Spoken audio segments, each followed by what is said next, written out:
আলহামদুলিল্লাহ, আপনারা ইতিমধ্যেই জেনেছেন যে আমরা আজকে মাননীয় প্রধান উপদেষ্টার সাথে সাক্ষাতের জন্য এখানে এসেছিলাম।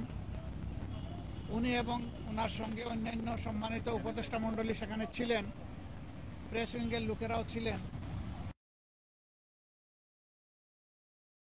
কথা বলেছি আগামীতে শান্তি শৃঙ্খলার সাথে থেকে একটা কার্যকর নির্বাচনের দিকে আগাতে পারে সেই বিষয়গুলো নিয়ে আলোচনা হয়েছে এবং দেশ আমাদের সবার, জাতি ধর্ম দলমত নির্বিশেষে সবাই মিলেমিশে জাতীয় ঐক্য কীভাবে আরও সিমেন্টেড করা যায়, প্রশাসনে আরও কীভাবে গতি আনা যায়, এই সমস্ত বিষয় নিয়ে আলোচনা হয়েছে।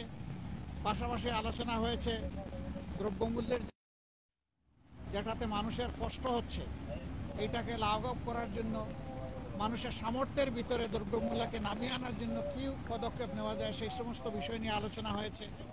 আগামীতে রমজান মাস আসছে, এটাকে সামনে রেখে অসাধু ব্যবসায়ীরা যাতে বাজারে কৃত্রিম সংকট সৃষ্টি করতে না পারেন এই সমস্ত বিষয়ে আমরা পরামর্শ করেছি।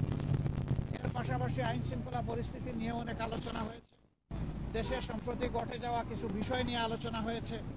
এই সকল আলোচনায় আমরা একমত হয়েছি যে দেশবাসীকে সাথে নিয়েই দেশকে সামনের দিকে এগিয়ে নেওয়ার চেষ্টা করতে হবে। স্বার্থবিরোধী কর্মকাণ্ডে যারাই জড়িত থাকবে তাদেরকে অবশ্যই আইনের আওতায় আনতে হবে।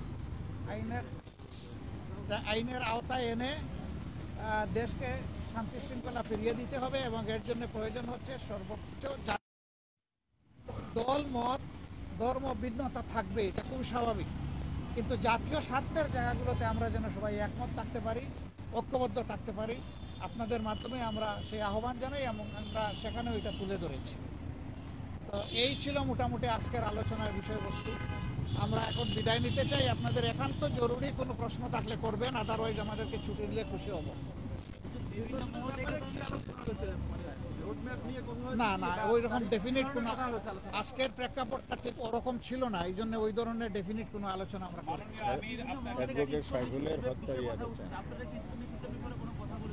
জি, আমরা শুধু ইসকন না, আমরা বলেছি জাতীয় স্বার্থের বিরুদ্ধে যারাই যাবে তাদের ব্যাপারে পদক্ষেপ নিতে হবে। মাননীয় আমির গতকাল বিএনপির একটি প্রতিনিধি দল প্রধান উপদেষ্টার সাথে দেখা করে দেশের সাম্প্রতিক পরিস্থিতিতে উদ্বেগ প্রকাশ করেছেন। জামাতের পক্ষ থেকে কি এরকম কোনো উদ্বেগের কথা বলা হয়েছে কিনা? আর দ্বিতীয় কথা হলো যে বিএনপির পক্ষ থেকে সকল দলকে নিয়ে একটা জাতীয় ঐক্যের কথা বলা হয়েছে এবং বিএনপি বলেছে নির্বাচনের একটা রোড ম্যাপ। এই তিনটা কি আপনারা বলেছেন কিনা? না, জাতীয় ঐক্যের কথা তো অবভিয়াসলি এসেছে এবং আমাদের উদ্বেগ নিয়েই তো আমরা আলোচনা এখানে বসেছি। সেই উদ্বেগ ওই অর্থে নয় যে হায় হায় দেশ বলে গুল্লায় গেল, বিষয় তা না। বিষয় হচ্ছে আমাদের দেশের শান্তি শৃঙ্খলা কারা ধ্বংস করতে চায় তাদেরকে চিহ্নিত করতে হবে এবং ঐক্যবদ্ধভাবে এটার মোকাবেলা করতে হবে জাতি হিসাবে। যে আর কিছু নির্বাচন নিয়ে আপনাদের না, আমি বলেছি, অলরেডি বলেছি এই ব্যাপারে উত্তর। একেবারেই একমত, এখানে কোনো দ্বিমত নাই, জাতীয় ঐক্য অবশ্যই থাকতে হবে। নির্বাচন নিয়ে জামাতের বক্তব্যটা কি আসলে?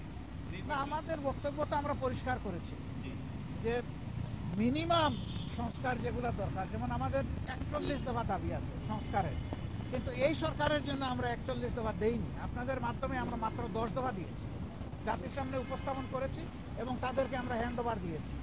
আমরা চাই যে এই সংস্কারগুলো দ্রুত করা দরকার, এই সংস্কারগুলো করে যত দ্রুত সম্ভব নির্বাচন দিয়ে দেওয়া উচিত।